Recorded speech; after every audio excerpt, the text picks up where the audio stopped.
cosas mayores que esta harán. Mientras yo escuchaba siempre a mi pastor predicando, yo me cuestionaba mucho. Yo era un tipo que lo cuestionaba siempre, constantemente. Yo decía, este tipo, este chamaquito tan jovencito, pero yo lo veía predicando con ese amor y con esa gracia, siempre con ese talento y con ese perdón. Y yo decía, pero ¿cómo este muchachito tan joven ama tanto a Jesús?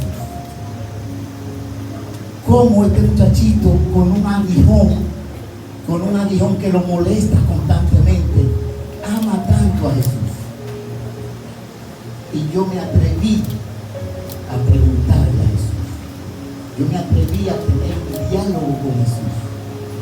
Le pregunté, Señor, si Él te ama tanto, si Él predica el evangelio del amor, si Él predica el evangelio de la gracia, y siempre está constantemente insistiendo en llamado a la reunión, en llamado a la prédica, que vengan al culto, llamando a las almas, ¿por qué tú no lo sabes? Y Jesús, el mismo Jesús me contestó, porque a través del dolor ajeno es que yo puedo salvar otras almas. Porque a través de su dolor tú hoy estás sirviendo a los pies de Cristo. Y lo mejor que está haciendo es viviendo por amor, por el dolor de otro, porque cuando yo llamo una aflicción es otro punto. Lo mejor que has hecho es atender el llamado con amor, por el dolor de otro, para que tú no lo sufras tú en carne propia. Hay personas que sufren en carne propia, que sufren a diario, porque Jesús lo llama de diferente forma. Jesús lo llama de diferente forma y no hacen caso. No vienen a los pies de Cristo. Entonces cuando vienen con un problema, cuando vienen con un dolor, ahí tú lo ves dando rodillas. Ahí tú lo ves dando rodillas y clamando a Jesús. Pero lo hacen con dolor. ¿Y tú sabes por qué Jesús lo perdona? Porque es la palabra que no desecha un corazón contrito y humillado. Y cuando tú tienes un corazón contrito y humillado, tú das tu mejor adoración. El pastor me decía, mira, prepara una palabra para la próxima semana. Yo me puse en comunión y le dije, Señor, ¿qué palabra yo puedo dar a tu iglesia? ¿Qué tú quieres transmitir a tu iglesia a través de esta vasija de barro? Y me dice, en las vasijas de barro es que yo escondo los grandes tesoros. En la vasija de barro es que yo voy a poner la palabra para aquel que necesita escucharla hoy. En la vasija de barro va a tener la palabra que va a transformar una vida. Una vida. Porque tú no has sido una masa, pero tiene un testimonio de transformación, tiene un testimonio de cambio, tiene un testimonio de superación y tiene un testimonio de crecimiento en la palabra. El Señor entonces, ¿qué palabra le lleva a Dios? Y me manda a leer, me manda a leer Isaías 54, 2 y 3, y dice: ensancha el sitio de tu tienda y extiende las cortinas de las habitaciones, sean extendidas lo más que puedan. Sean extendidas las cortinas de las habitaciones y ensancha el espacio de tu tienda, porque te extenderá a la izquierda y a la derecha. Y a la mano izquierda y a tu descendencia le daré por heredad las naciones y habitarán en ciudades desoladas. Y me dice, ensancha, porque grandes cosas haré con él. Grandes cosas haré con su iglesia, pero necesitan ensanchar el conocimiento de la palabra. Necesitan ensanchar el corazón de Cristo. Necesitan conocer y tener más intimidad conmigo. Y algo que ensancha, ensancha, ensancha. ¿Qué necesita, Señor, ensanchar más que nunca? Y me dice que necesitan ensanchar porque haré grandes cosas conmigo. Y me dice, léete el versículo de Juan 14, 12. Léete a Juan 14, 12. Y dice, de cierto os digo, que el que en mí cree, las obras que yo hago, esta hará. Y Jesús se fue más lejos. Me dijo, cosas mayores que esta harán. Y esto me cayó así, ¡pum!, como una bomba en mi mente. Jesús, cosas mayores que esta harán. Tú lo has hecho todo. Sanaste a los enfermos, devuelve la vista, caminaste sobre las aguas, resucitaste a los muertos y venciste la muerte. Y cosas mayores que esta harán. ¿Y por qué todavía a esta fecha el hombre no hace cosas mayores? ¿Por qué Jesús, si es una promesa tuya, todavía el hombre está tibio? El hombre no se acerca a nada a lo que tú has hecho. ¿Qué necesita, Señor, hacer el hombre para hacer esas cosas? Y él me dice, mira, el hombre necesita 4 puntos que yo te voy a dar. Necesita 4 razones. Son muchas, pero te las voy a resumir en 4. Dice Jesús. Me dice, la primera es que el hombre no cree. La primera es que el hombre no cree. El hombre duda. Por más que le digo, cree en mí, cree en mi palabra, duda. Y tú quieres ver si duda. Mira, Pedro andaba siempre conmigo. Pedro vio las cosas que yo hacía. Pedro estaba de tú a tú conmigo. Y Pedro también daba. Y me dice, léete entonces a Mateo 7:17. Mateo 7:17 dice, y respondiendo Jesús dijo, oh generación de incrédulos, oh generación incrédula. Mira, esos eran mis discípulos, mis apóstoles, y siempre dudaban. Tenía yo que estar constantemente con ellos para que creyeran. ¿Cuántos de ustedes hoy nuestro pastor le declara una palabra del cielo? ¿Cuántos de ustedes el pastor lo llama y le da un consejo? ¿Cuántos de ustedes el pastor le dice lo que deben hacer por la palabra? ¿Le creen ustedes? ¿O a la media hora vuelven a llamarlo para preguntarle lo mismo? Dudan de la palabra de ese Señor. Dudan, son incrédulos. Pedro estaba conmigo. Y tenía yo que estar constantemente moldeando su carácter. Pedro estaba conmigo de tú a tú. Y lo amo, pero tiene un carácter pésimo. Sí, la iglesia está llena de un hombre con un carácter fuerte que no entiende. Y es por eso que le dice, ese es el primer punto. No creo. Y cuando me dice, vete al segundo punto, me dice, el segundo punto, te falta fe. Pedro, el mismo Pedro, andaba conmigo y no tenía suficiente fe. Pedro me veía sanar gente, me vio levantar los muertos. Pedro me vio resucitar, Pedro me vio ofrecerse. Y aún así su fe era pobre. Y me dice, léete a Mateo 14:31. 14:31. Y dice, era Pedro me vio caminando sobre las aguas. Pedro me vio caminando sobre las aguas. Y dice, es un fantasma. Y le digo, yo no, Pedro, soy yo, Pedro. Le dice, maestro, si eres tú, manda que yo vaya. Y le dice, Pedro, pues ven. Y Pedro dio un paso, dio otro paso y se hundió. Jesús viene, le dice en Mateo 14:13, enseguida Jesús le tendió la mano y sujetándola lo reprendió y le dijo, hombre de poca fe,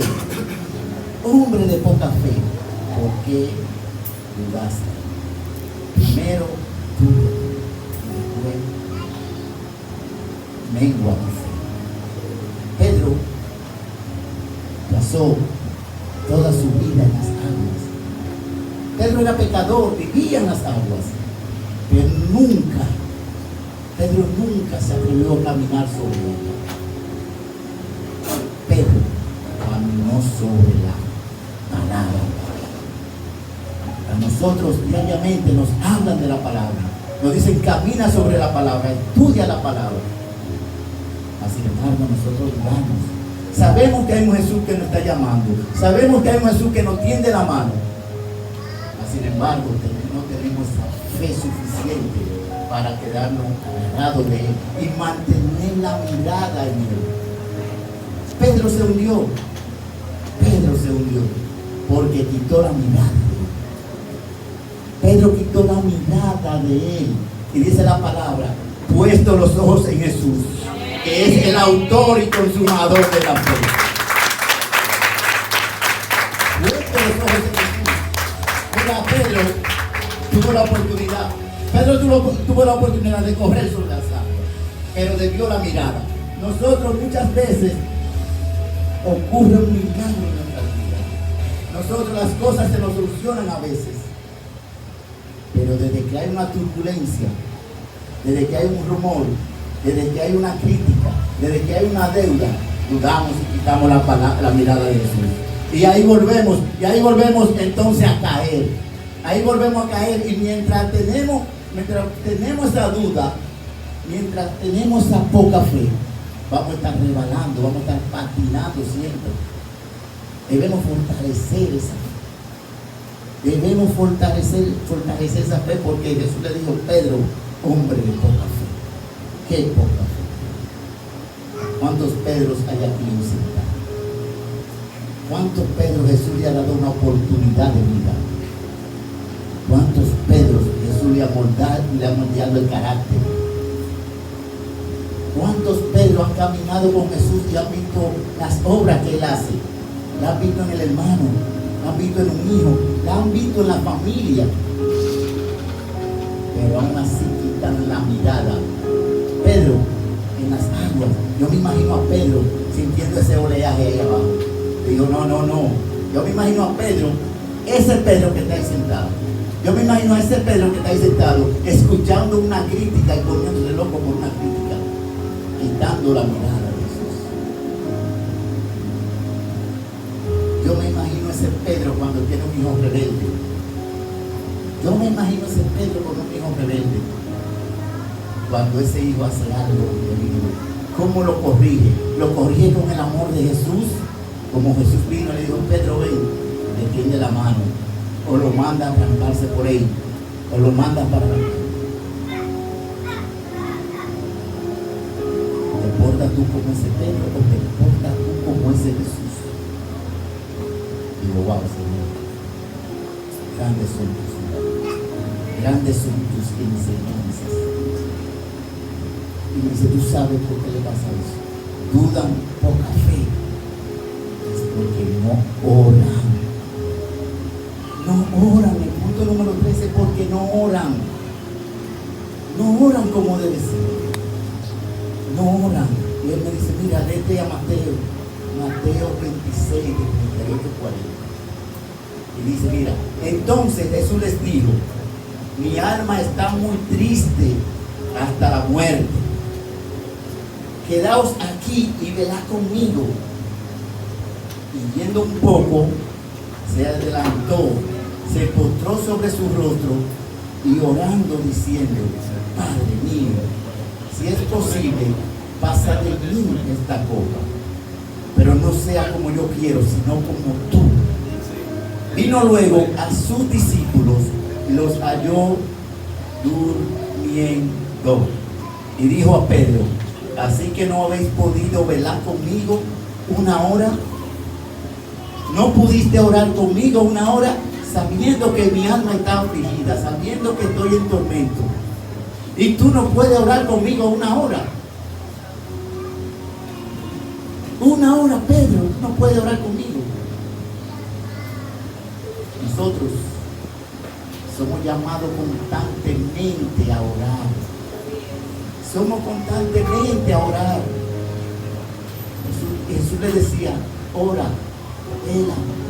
oren constantemente. La palabra constantemente nos llama a mantenernos en oración constante.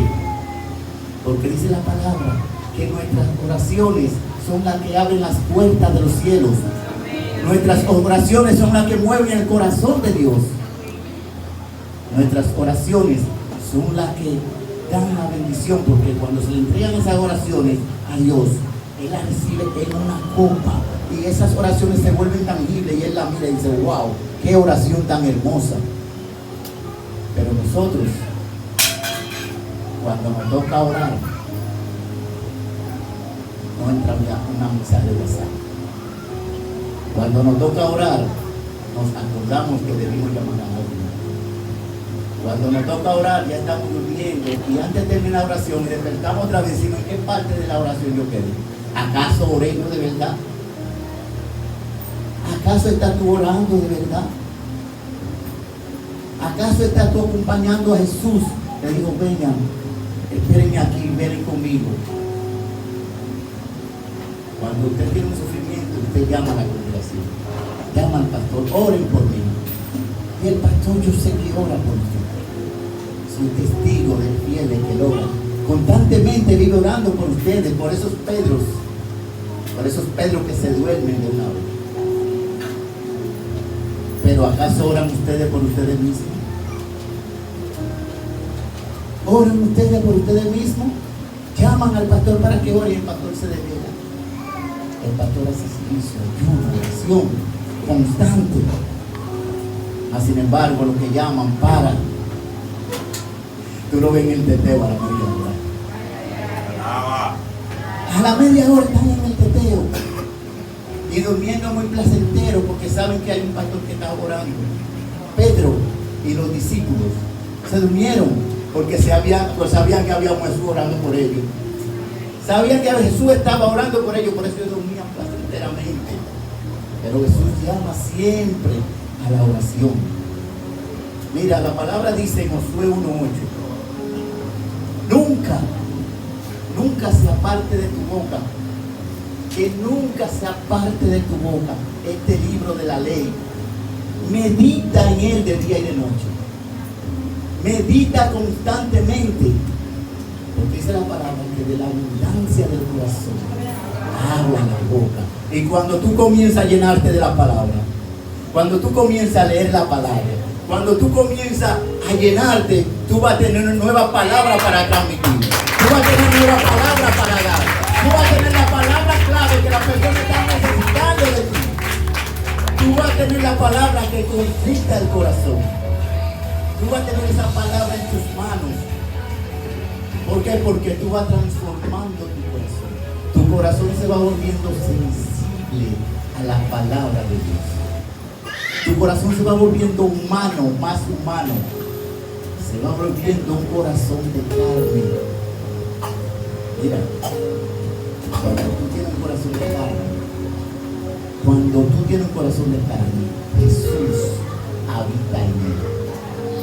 Cuando tú tienes un corazón de carne, Jesús habita en él.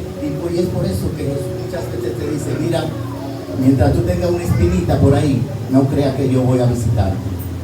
Porque mientras tú tengas esa espinita por ahí, y por eso Él te dice: sana tu corazón, saca esa espina, que yo voy a habitar en ti y te daré un corazón nuevo, un corazón lleno de amor, un corazón lleno de gracia, un corazón lleno de bondad, un corazón lleno de perdón, un corazón lleno de perdón.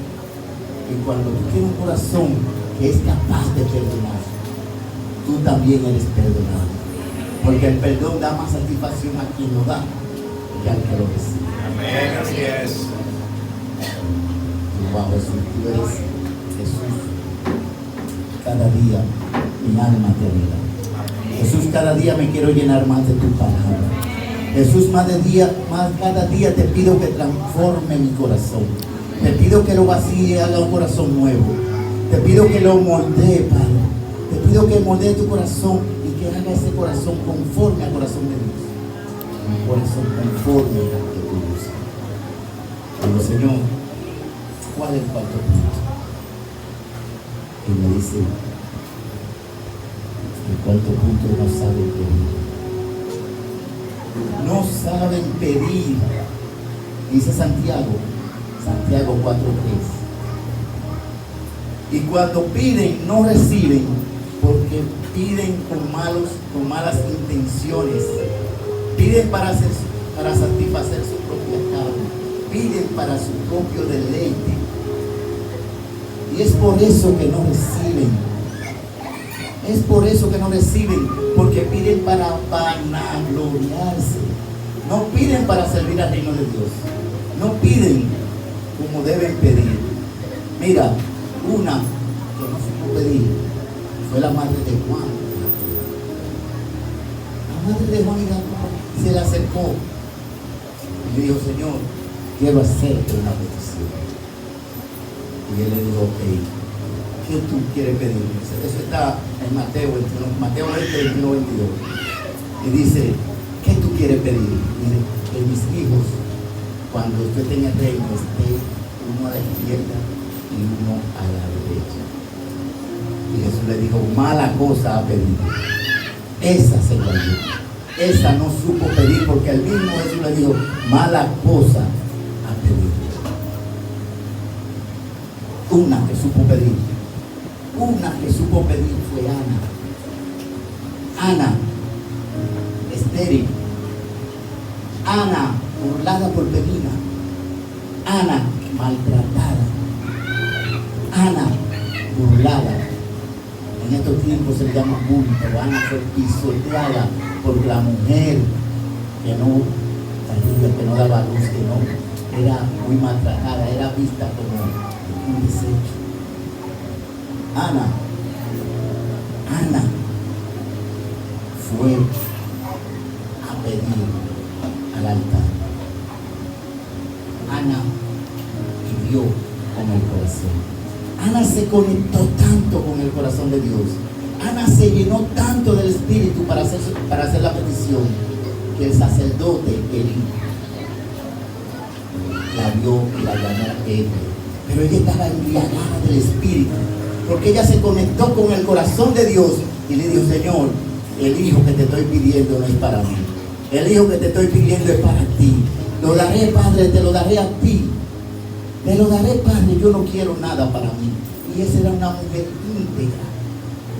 Ana pidió con esa integridad, porque las madres matan por sus hijos. Las madres pelean por sus hijos. Y Ana fue y lo entregó, cumplió su promesa. Hay muchas peninas las que burlaban a Ana, que le dan sus promesas. Mucha gente le piden al Señor y el Señor les da su promesa, y cuando consiguen su promesa, cuando consiguen el milagro, cuando consiguen la sanidad, cuando consiguen la sanación, se olvidan de quién se la dio. Se olvidan de quién se la dio. Ana cumplió a cabalidad con lo que le pedía. Otro que supo pedir fue Jacob. Jacob, siervo de Labán, trabajó toda su vida con él. Y Labán le preguntó, ¿qué quiere que te pague? ¿Cuál va a ser tu pago? Y Jacob, con revelación del cielo, le dijo, yo quiero las ovejas manchadas. Yo quiero las ovejas que nadie quiere. Yo quiero las ovejas que son desechadas, que nadie las quiere, que no sirven. Esas son las que tú me vas a dar. Porque Jacob tenía una revelación del cielo, que todo el que tenía un pecado iba a ser sano. Que todo el que tenía un pecado iba a ser limpio. Que todas esas ovejas manchadas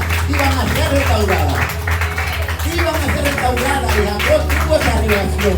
Y por eso Jacob supo pedir. Miren, David, igual que Jacob, se encontró en la cueva de Adulam con hombres llenos de problemas, con hombres manchados, con hombres buscados por la justicia. Y David, de esos hombres manchados, de esas ovejas manchadas, hizo un gran ejército y conquistó el reino. Por eso